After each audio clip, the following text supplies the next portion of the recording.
Unanipeleka wapi? Ni wapi huku? Pole sana mchungaji. Mungu amempenda zaidi. Bwana alitoa, Bwana ametwaa. Jina la Bwana libarikiwe. Leo Rehema amemaliza ungwe yake. Jiulize wewe uliyebaki. Je, umetengeneza njia zako? Mchungaji, tunajua ni wakati mgumu, lakini Mungu atakupa nguvu. Asanteni sana kwa kuja kunifariji. Rehema alikuwa mwanamke mwema sana.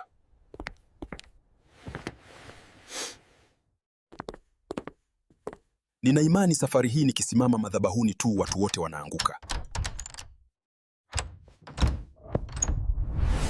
Wakulu, nina imani mmepokea kafara yangu. Nahitaji nguvu zaidi kwenye huduma. Nguvu utaipata hii, lakini kumbuka agano. Niko tayari. Tangu mke wake afariki, huduma yake imekuwa na nguvu zaidi. Ni kweli, kuna kitu tofauti. Pokea nguvu za Mungu. Ninahisi moto mwilini. Nguvu za Mungu zipo hapa. Mchungaji, tunajua umepitia wakati mgumu tangu Rehema aondoke. Ni kweli, haikuwa rahisi. Mchungaji, tunaamini ni vizuri ufikirie kuoa tena. Kuoa tena? Lakini sasa imepita muda mrefu na huduma yako inaendelea kukua kila siku. Mchungaji, tunaamini ni vizuri ufikirie kuoa tena. Kuoa tena? Ndiyo. Si vizuri mchungaji kuishi peke yake kwa muda mrefu. Watoto pia wanahitaji mama. Mchungaji, tunaamini ni vizuri ufikirie kuoa tena. Kuoa tena? Nitafikiria kuhusu hilo. Tutaendelea kukuombea.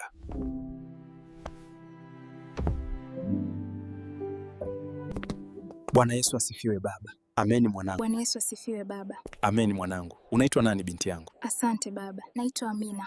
Ni mara yako ya kwanza kuja hapa? Ndiyo mchungaji. Nilialikwa na rafiki yangu. Karibu sana. Tunafurahi kukuona hapa. Daniel, Nipo Wakulu. umeanza kupata nguvu kwenye huduma? Ndiyo, naona miujiza inatendeka sana, lakini Nahitaji nguvu zaidi. Daniel, Nipo Wakulu. umeanza kupata nguvu kwenye huduma. Huyo ndiye Nani? mwanamke uliyemwona kanisani leo. Huyo atakusaidia kutimiza agano. Kama ndivyo mnavyotaka, nitafanya.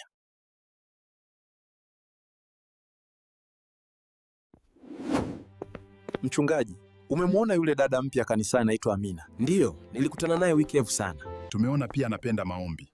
Mchungaji, tulizungumza siku ile kuhusu kuoa tena. Labda Mungu tayari ameleta mtu sahihi. Nimebarikiwa sana na ibada ya leo Nan. Bwana Yesu asifiwe, watumishi wa Bwana. Amina mama. Amen. Amen. Unaendeleaje Amina? Ninaendelea vizuri baba mchungaji. Nimebarikiwa sana na ibada ya leo.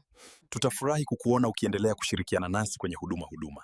Tuko pamoja na tutaendelea kuwa pamoja kwenye madhabahu hii. Karibu baba mchungaji. Asante Amina. Samahani kwa kuja bila taarifa. Hakuna shida baba. Karibu ndani. Amina, nimekuja kuzungumza nawe kuhusu jambo muhimu. Nakusikiliza baba mchungaji. Kama unavyojua nimepoteza mke wangu miaka michache iliyopita. Ndiyo baba, nilisikia kuhusu hilo. Pole sana mchungaji. Viongozi wa kanisa wamenishauri nifikirie kuoa tena.